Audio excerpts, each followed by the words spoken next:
Lots of missing links for our collections getting unopened today.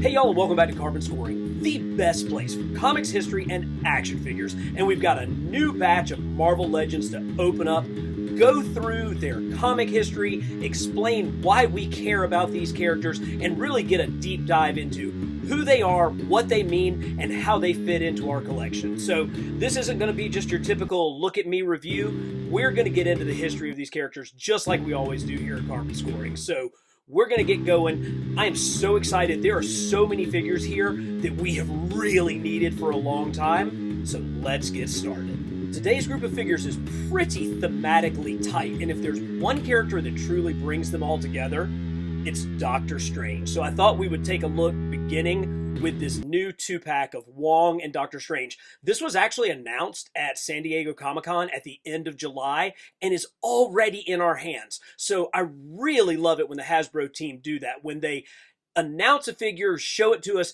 and then just within a matter of weeks, we've actually got it. So let's crack this box open and see exactly what comes inside. You may be shocked to realize that the figure that I'm the least excited about in this pack is Dr. Stephen Strange himself. Yes, here I am, a dyed-in-the-wool Steve Ditko fan, and the one character that even Stan Lee gave full credit for the creation of, Stephen Strange, is my least favorite one. Now, that just speaks to the strength of this 2-pack, but there are some things that I really, really like about this figure. Now, for the most part, it's a reuse of the Walmart exclusive Deluxe Doctor Strange, which most people consider to be the definitive Doctor Strange figure, but the things that they changed, I actually really like. First off, the symbol on Strange's chest being a lighter color really helps that to stand out a lot more than the Walmart exclusive pack. He has a new cape, and I love the flow of this. I like that it's like really kind of billowing out. You know, you can get him, because of the way that it falls across his shoulders, it doesn't really impede his arm movement, so you can get him into those cool sort of witchy sort of looks. But because of the curve of this and the fact that it's so dynamic, it really gives Strange kind of that floating look. The Eye of Amagado is really nicely done here. And of course he has a new head sculpt, and this one is almost like a demon-possessed sort of Strange. When I saw the preview images of this at San Diego, I said, oh yeah, I'm just going to switch out the Stephen Strange heads and go with this as my base Strange. And I might just do that. I haven't gotten my other Stephen out yet to see kind of how well it looks, but the things that I like about this, I really, really like. Plus, this figure came with some accessories, so let's pop those out and see how they look. Going along with that possessed look on our base Strange, we get an extra Dormammu head sculpt. And this Dormammu is great. It's hard to see with the lighting, but that is translucent orange plastic, so he would really light up really, really nicely from behind. We've gotten a good Dormammu. We're actually starting to build a Doctor Strange display with all the things that we've gotten, but I like this. I'm not sure how I would use it or if I would display it this way, but I like the look of this head. But far and away the best accessories are these new spell hands, the magic effects. You can see they are full hands, so it's not just the effects popping on. You actually do get sculpted hands underneath, and they're two different sizes. The one on the right is a little bit larger than the one on the left. I think they have basically the same design on them, but the two different sizes can allow for much more dynamic looks. So I think that you can kit bash this Strange with using one of these hands, using one of his classic Ditko spell weaving hands, and using the head from the Walmart Strange to create what may well be the ultimate 6-inch Marvel Legends Doctor Strange. One of the main themes from this video is filling in the gaps. And if there was one giant gaping black hole of a gap missing in our Doctor Strange collection, it was Wong. Oh, I was so excited when they showed this up on the board at San Diego, because it is someone that has been desperately lacking from our collections. Wong dates back as far as Doctor Strange. They both made their first appearance in Strange Tales all the way back in 1963. So these are some of the oldest characters in the Marvel Universe for us to be getting our first edition of Wong as a Marvel Legends action figure. So, so good. Wong has been right by Doctor Strange's side throughout all of his adventures, and one of the greatest Doctor Strange stories of all time was called Doctor Strange the Oath. It was written by Brian K. Vaughan and drawn by the man that I really consider to be the successor of Steve Ditko, Marcos Martin. His art is really like Steve. If Steve Ditko was at the peak of his powers today, his art would look like Marcos Martin. And so they did a mini series where Wong contracted cancer, and Doctor Strange went to the ends of the earth and back and beyond in order to cure his best friend. It's really a great book. So check out Doctor Strange the Oath if you want to read some good stuff. Now, Wong, of course, has good articulation so that he can get into all of his judo stylings. Great head sculpt. I love how fierce he looks with his bald head. But he came with some pretty awesome accessories as well. I like these kind of judo hands. I don't remember if those were originally with the Shang-Chi figure. They might have been. That Shang-Chi came with a ton of different hands. But he comes with some that I don't believe that we've seen before. Let's check those out. Wong came with the same spell casting hands that Doctor Strange did, only molded with yellow plastic and, of course, with a skin tone. Really great. Came with both of those. But he also has this hand that's almost like it's snapping its fingers. I'm not 100% sure what this is supposed to represent. He got one for each side, so it's great just that there's a new set of hands. And of course, being the flesh tone really lets us use them across multiple figures, but just another really cool addition to what was already a pretty super awesome 2-pack. But as great as these two figures are, we still haven't gotten to the best figure in this pack. Nope, the very best figure in this pack is Doctor Strange's dog, Bats. So apparently there was a time where Doctor Strange had lost his title as Sorcerer Supreme, and he was actually working as a veterinarian. And old Bats here, Bats the Basset Hound, his owner, I think, had died and he had been abandoned. And so Doctor Strange took him in, and he was his pet. He gave him a spell so that he could speak English with his barks and that people could understand him. And he just was Doctor Strange's dog, and that was really cool. Until Loki took over the powers of Sorcerer Supreme and was battling Doctor Strange and put up like a force field, and Bats tried to protect his master and unfortunately was killed in the process. And so as Bats lay dying in Stephen Strange's hands, he gave out one last bark that translated to, "Don't ever let no one hurt your friends." And if that doesn't bring you to tears, then you have absolutely no soul. So Stephen Strange eventually did regain his powers as the Sorcerer Supreme, and he brought Bats back to life as a Spectre, and they have been best buddies ever since. So for my money, Bats, the spectral basset hound, is far and away the very best part of this 2-pack. I'm going to call it a 3-pack. A lot of y'all know that I had flooding down in my secret lounge from Hurricane Helene. Well, double bonus. When I went to check on my storage unit, it had flooded as well. Definitely had some damage. Some unopened Hot Toys and Lego sets took the worst of it. And now it's been almost 2 weeks without any internet at my house. None of that, however, is stopping me from getting a weekly video out and trying to give you guys the content you deserve. A deep dive into these characters and figures that we love. So I'd appreciate it if you're enjoying this video that you give it a like and subscribe to Carbon Scoring, because nothing is going to stop us from bringing you the best content every week.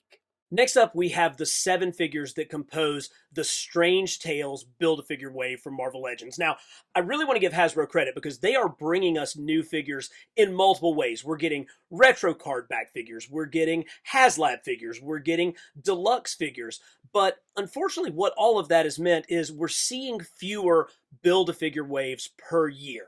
But thankfully, the ones that we have gotten, particularly ones like this, where they really kind of coalesce around a central theme, have been excellent. And that is exactly what this Strange Tales wave is. It really is tight, and it's all brought together by the Build-A-Figure Blackheart. Let's take a look at these. Let's start out by taking a look at Damen Hellstrong. Now, I have to admit, I still don't have internet access at my home following the tragic and devastating effects of Hurricane Helene, so I haven't gotten a chance to look and see if this is the exact figure that we would have gotten in the Hellcharger HasLab had it been funded. But in any case, I am super happy that we're getting the Son of Satan added to our collection. Did not expect to see this guy coming this soon. Let's take him out of the box and check him out. Damen here has been a part of the Marvel Universe for over 50 years, making his first appearance in the first issue of Ghost Rider back in 1973.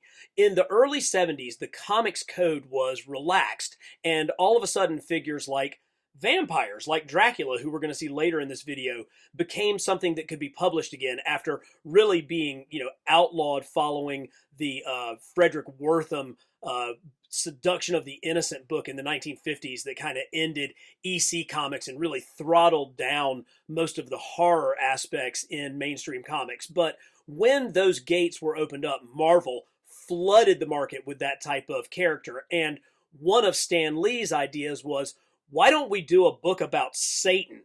Now, to his credit, Roy Thomas said, yeah, why don't we not do a comic about Satan? Why don't we do it the Son of Satan? And then we can kind of show like the dichotomy of him battling his evil nature to sort of fight for good, which I think was probably a much better idea. I can't imagine that a comic book starring the freaking devil was going to go over even in the 1970s. But what it gave us was this really cool character, Damen Hellstrom, also known as the Son of Satan. In his early books, that was what he went by. He's got, of course, the pentagram tattoo on his chest. Love this face print. I love the dark shadows underneath his eyes. Just look how good those look in the light. And of course, that red hair flowing everywhere. Comes with a trident, because of course he does.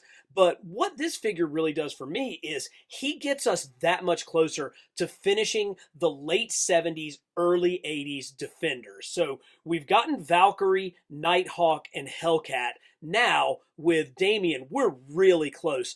If we could get a Gargoyle figure, I think we would actually be really, really finished with that. You could probably substitute in a DC Universe Classics Etrigan, the Demon, if you wanted to kind of finish that era of the Defenders. But this is a huge part of Marvel history that I just didn't think we were ever going to see in action figure form.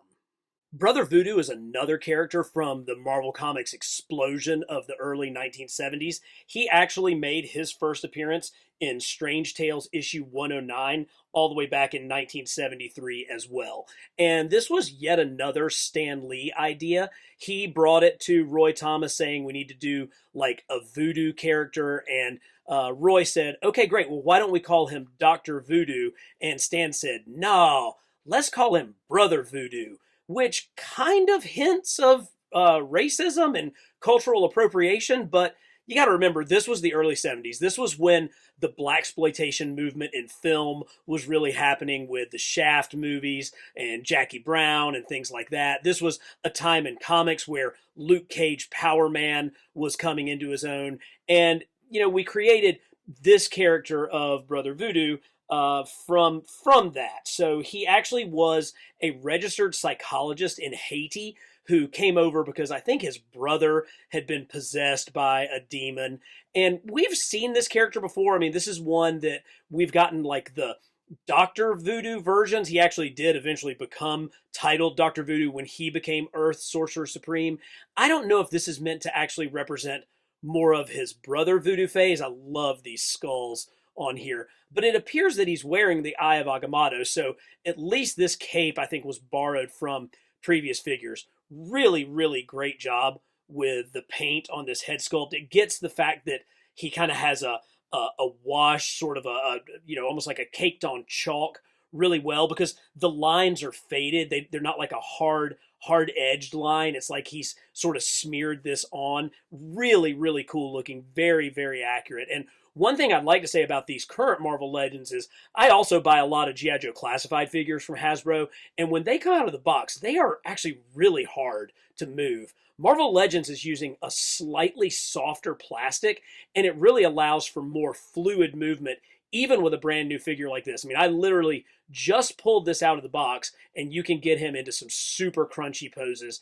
Definitely better than what we're seeing over with G.I. Joe Classified. Classified's doing a lot of things well, but Marvel's doing it great when it comes to the plastic and the articulation. Marvel's Dracula. Not to be confused with Hollywood's Dracula or Bram Stoker's Dracula. This is the newest version of Marvel's Dracula. Now, we have seen Dracula previously in Marvel Legends, but man, you gotta go way, way back to the Toy Biz era for the Monsters 4-pack that included a zombie, Frankenstein's monster, and Werewolf by Night, including this Dracula, which is a really stunning interpretation of Dracula when he first appeared in the Marvel Universe all the way back in 1972 in Tomb of Dracula. This was the character that really kind of opened things up. This and Morbius, the living vampire in Amazing Spider-Man, were some of the first characters that really tested the new limits of the comics code. And Gene, let's see, who it was. It was Jerry Conway and Gene Colan on the art that brought Dracula to life. And this old figure from, I want to say like 2003 maybe, is a great representation of that era. But now we have a much more modern version of the king, the leader, the ruler of all vampires. And this is a nice figure. I'm not as familiar with this version of Dracula. I believe that this is from an X-Men series where he was resurrected and brought back to life in order to battle his son, Xeris. But it's a good figure. I really like how dynamic this head sculpt is. He did come with an alternate head sculpt that's much, kind of more plain. But why would you use that when you can get the full Fang head sculpt? This armor is really great, and maybe we can come up with a new use for some of these spiky appendages down here. Plus, what a great new cape is coming along with this guy. He did come with this incredible sword, and the actual story of Vlad the Impaler, for whom Bram Stoker based the character of Dracula on, he was a warlord in Transylvania, Romania back in the day, and was generally a really, really bad dude. He didn't actually suck blood. He wasn't actually a vampire, but he was about the worst human being that you could ever get. So a lasting legacy to Vlad the Impaler here with Vlad Dracula in his Marvel Legends form. Tying neatly into the vampire theme, we have Storm as Bloodstorm. Gotta admit, I don't really know that much about this character, and I've actually never read a single comic book that she's in, and I have no idea how she is going to fit into my collection.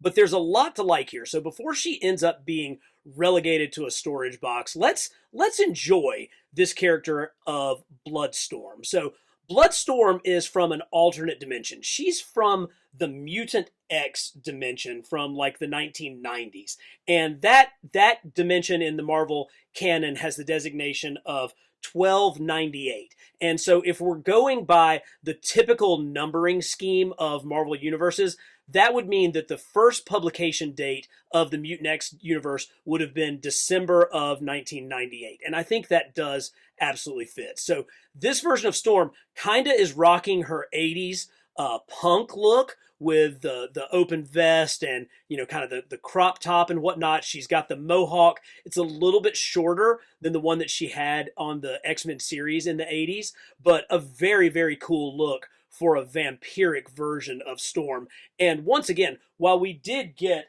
a plain, kind of more calm head, why on earth would you not go with this fanged out look for Ororo? So good.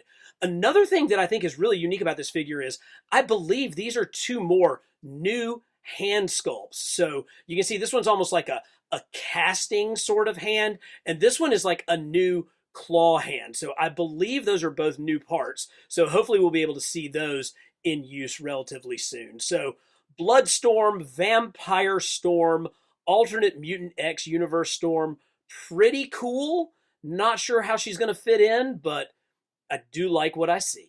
Next up, we have Marvel's Lilith. Now, when I first saw the solicitations for this figure, I thought that this was Lilith, the daughter of Dracula, which obviously makes sense with this wave, but when you flip it over on the back and you read the bio, it says Lilith, goddess of the underworld, is on a millennium-long quest to conquer the world as the mother of demons. So that's not exactly who I thought it was. So let's crack her open and see if we can figure this thing out. It turns out that this character named Lilith is not related to Dracula at all. She's actually a Ghost Rider villain from 1992, created by Howard Mackey and Andy Kubert. And that's actually kind of cool. We're starting to fill out a rogues gallery for Ghost Rider. You know, the Build-A-Figure for this wave is Blackheart, and so that's a great Ghost Rider villain. And then, of course, we have the 70s villain Orb. So we're getting a little bit more love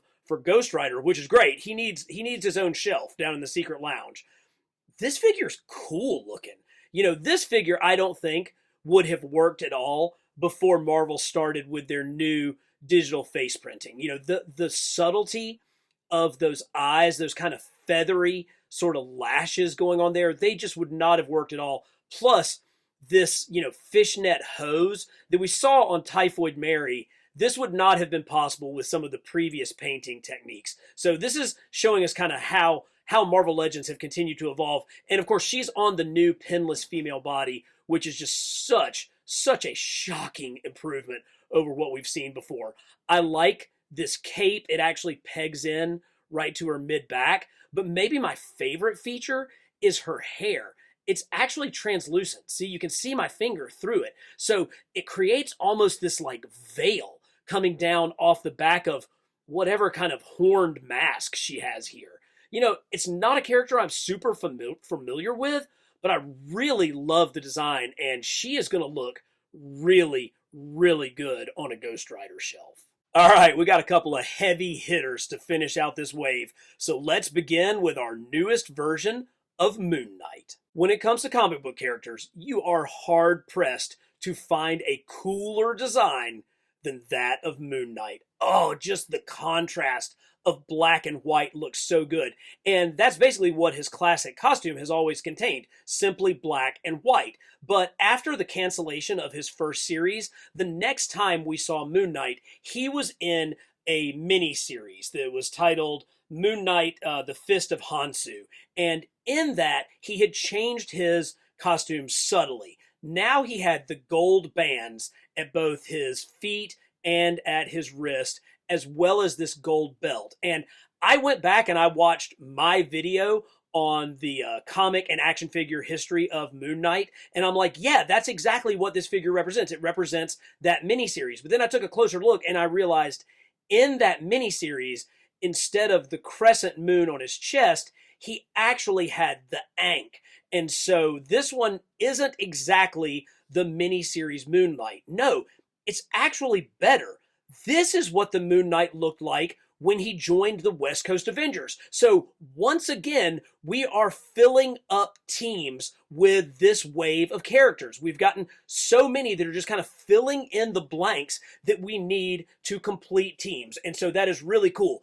But this one, I'm glad they really leaned into the Egyptian iconography. Now, the belt with the scarab motif and then the scarabs on his wrist gauntlets, straight out of the comics. So just exactly like what he had both in West Coast Avengers and in that miniseries that I mentioned. Plus, we talked about the Ankh symbol on his chest. This one comes with an Ankh accessory, which I think is really, really cool. But my favorite thing about this is the scalloped cape. Now, we've had two versions of basically the same kind of plain Moon Knight figure. We had the one that I think was a Walgreens exclusive, and then we got a retro card back that was exclusive to Target. But both of those just had a white cape. And so what I did for my Moon Knight was I took the old Toy Biz cape, which had the black paint on the inside and the more scalloped look, that more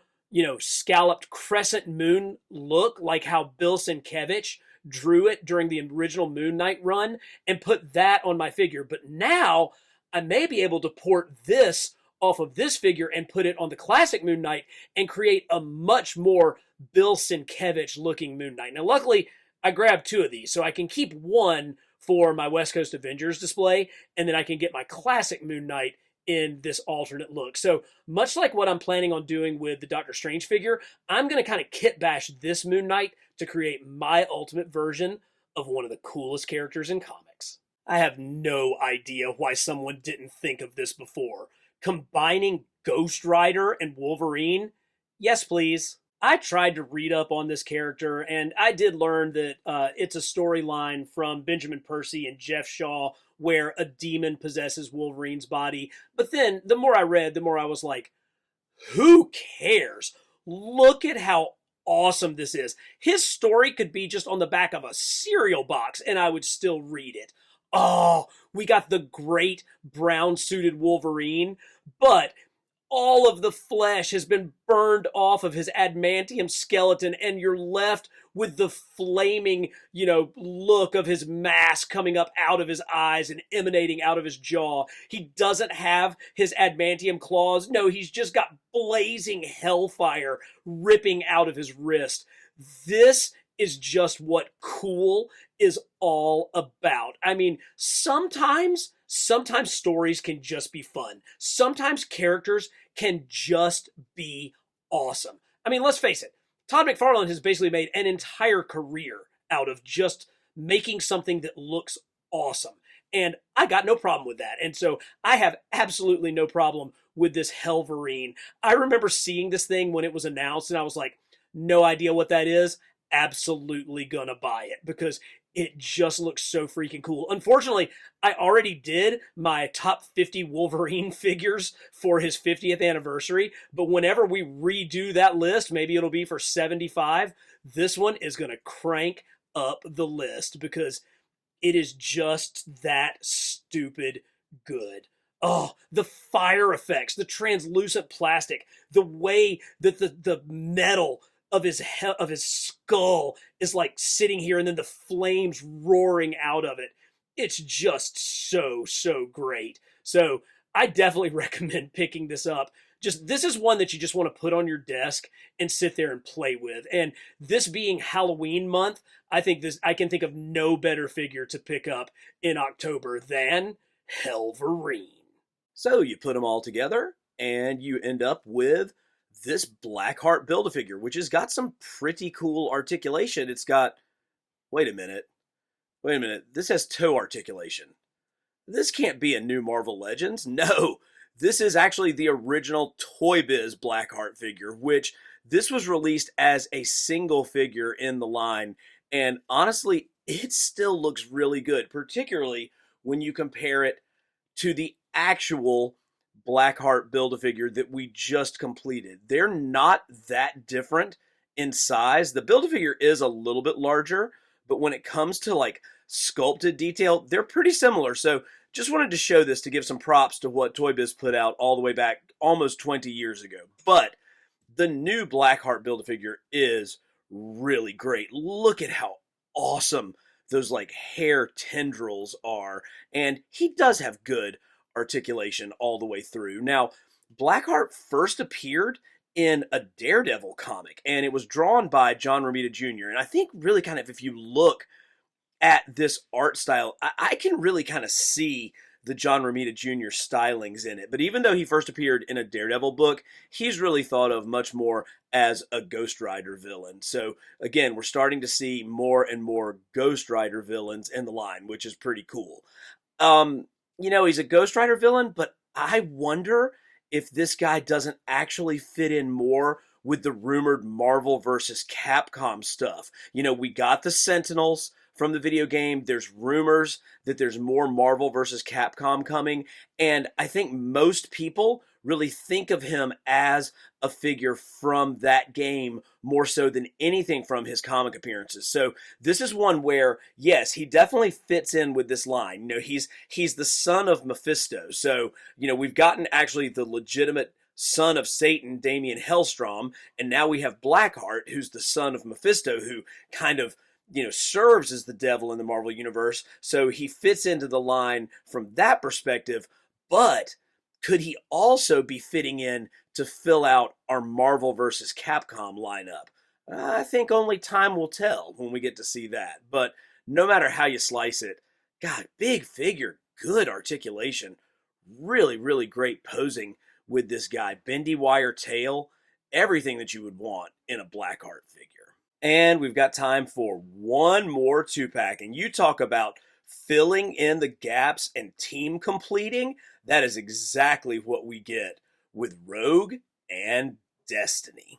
So this is kind of the first appearance or 80s version of Rogue.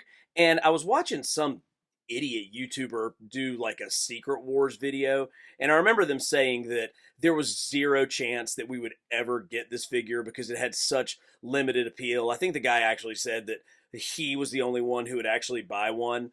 And I mean, that guy was just completely and totally wrong, because here this figure is in all of her glory. Now, I remember that because that guy was me, and I completely whiffed on this. I cannot believe that we actually did get kind of that 80s Secret Wars era Rogue with her little hoodie and the one piece with the stripe. Now, this is so accurate, but it does kind of limit her articulation. She's got the waist articulation, but doesn't have any kind of diaphragm cut. She's got that incredibly short, cropped hair that Rogue had back in the day, and I kind of like this sort of smirking look. Now, I would have liked one with more of kind of an open mouth sort of yelling face, because on the covers of Secret Wars, which I tried to replicate using Marvel Legends, that was what she looked like. So I'm not sure that I necessarily need to go back and use this figure to recreate all of my different covers, but I am glad to have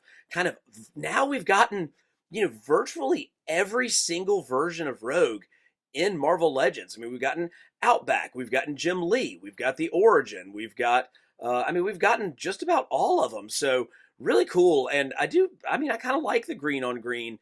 An alternate head would have been great, but the one that we got, pretty sweet. So I'll be the first to admit it. I was completely wrong. Then filling one of the hugest holes in all of our collection, a figure that so many people have been clamoring for years, we get Destiny. So Destiny is the final member that we need to complete the second Brotherhood of Evil Mutants. Destiny first appeared in X-Men 141, and that was during the absolutely famous Days of Future Past saga. So she was there with Mystique and Avalanche, Toad, and the Blob as part of the second Brotherhood of Evil Mutants. So just an absolutely crucial moment in Marvel Comics history. But she's also provided some other really, historical moments, because it turns out that Destiny is in fact Rogue's mother. Yes, her and Mystique, and this was planned, that they were a couple all the way back in Chris Claremont's early issues, all the way back in 1980, that they would be a couple, and that Mystique would use her changing abilities, her morphing changing abilities, to be the male partner, and then Destiny gave birth to Rogue, and they raised her. And so that has now been brought back into the comics as actual canon, that those two are her parents. And it's really interesting to watch that relationship evolve through the Krakoan era, where Destiny was brought back to life. And then they actually got married. And so that was the first female same-sex union in Marvel Comics. So this is a figure who, actually represents a ton of different history in the books. But she knew all that because she's a precog. Her powers are to be able to kind of see and predict the future. So there's nothing that I'm saying that she didn't already know was going to happen, and she actually knows exactly where she's going to be in my display coming up, which is not hard to guess because she's going to be part of that second Brotherhood of Evil Mutants. Now, the figure itself is really cool. There's some very subtle paint lines on this golden mask that really kind of bring out the texture of it and the shape of it a little bit better. The rest of the suit is pretty bland, is kind of bland, but I like that. I mean, what it does is it brings all the focus up to this mask, which is a really cool design. So we got to give John Byrne credit for designing a really awesome figure. This is one I also wish had an alternate head. I would have loved to have seen the Irene Adler flowing curly hair alternate head, but I am not going to complain about filling one of the hugest gaps in our collection with Destiny. Guys, if you enjoy this look into comics history and action figures, if you enjoy a review that kind of tries to give you some of the backstory on why we care about these characters so much, then subscribe to Carbon Scoring, because that's what we're bringing you week in and week out. Give this video a like, share it with your friends, check out my other videos, and as always, for the best in comics history, subscribe to Carbon Scoring.